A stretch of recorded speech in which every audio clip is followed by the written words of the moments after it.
I think we have to understand that 500 years ago, when the printing press was introduced into Europe, the whole way in which we learnt from the printed word as distinct from the oral conversation transformed education then. We are at a new kind of Gutenberg moment, if you like, because of technology. And the way in which technology is affecting all of our lives will also affect what happens in the classroom. Young people come into the classroom already electronically literate, and yet our system of education is still back in the Gutenberg moment. And so yes, we do have to not relearn the content of education, but relearn how we communicate. And that's the way I think technology has to, because there isn't a single moment. After history, yes, there was a moment when the printing press arrived, but it didn't arrive in one single day. It took maybe 20, 30, 40, 50 years. But we're in that same space. And all of our classrooms, right across the 27, soon to be 28 member states, have to embrace that technology, because the rest of the world is doing so, and we have to do so as well. It won't change education per se, but it will change the way in which we do education. All of us are going through difficult economic times, and you have to rethink what is the most valuable component of our education system, as distinct from how much money are we spending in our system. All of the research shows that the single most critical factor in the classroom is the quality of the teacher. A good teacher, well educated, well trained, with good support and good authority, is much better than many teachers in the one classroom. The trade unions and others have simply said more teachers, better education, understandably, because for some people that means more jobs.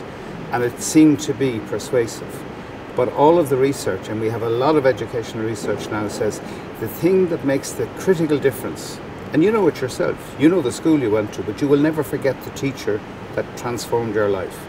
And we've got to get good teachers into all of our classrooms and make them better. So investment in teacher education, improving the quality of teachers, making sure that bright young people coming out of our high school system want to become teachers, and equipping them with the skills to become even better teachers. I think you can do that in a recession when money is scarce.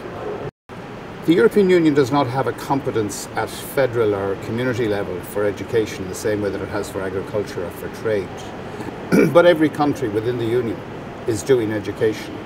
And what we can do is we can learn from best practice. None of us should repeat the mistakes of other member states.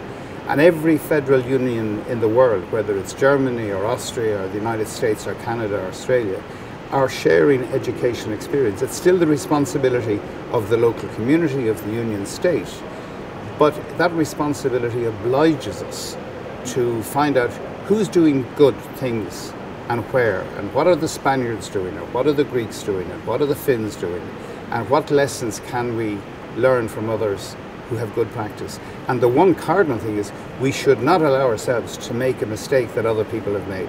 So if we know what people are doing, if we know what they know what works, we should build on that. So sharing experience, exchanging ideas, learning what is the best thing that works for them. Because while we're very different, there are some things that are still basic. You go to school to learn to read so that you can read to learn. That's a fundamental building block. How do we communicate that to every young child, no matter where they are? The issue on which we need to reflect today is what immediates today. The first will be known to many of you. Mr. Andre, you are from the OECD, and you are very welcome. It means to all of us, in the spirit of our Swedish intervention. Υπουργοί, κυρίες και κύριοι, καταρχήν θέλω να ευχαριστήσω την Ιρλανδική Προεδρία για τον μας εκπαίδευσης και κατάρτισης. Αυτό όμως δεν αρκεί.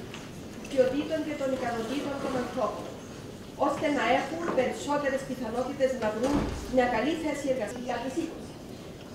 Έχουμε δείξει το σημείο αυτό κατά την προηγούμενη Ευρωπαϊκό Κοινωνικό Ταμείο, 28 δις ευρώ για την κατάρτιση.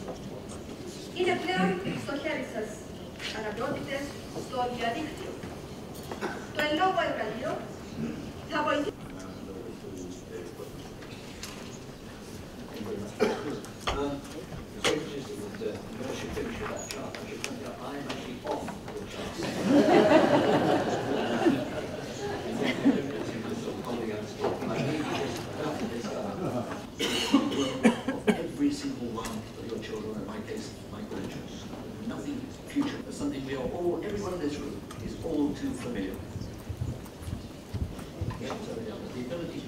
skilled horseman, his ability to control armies with cavalry. Picture of the man who was at the time, 1913, the most famous surgeon in the world. So gave building blocks on which every other component of the economy could possibly be built.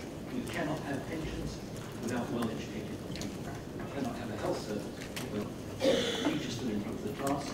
And so during the intervening 100 years, the entire skills would have been swept aside. Gramsci, the Italian, is quite right. He said the old is dying, and the new, nor fully the understanding, to give birth to the new. I'll show you a very short little film.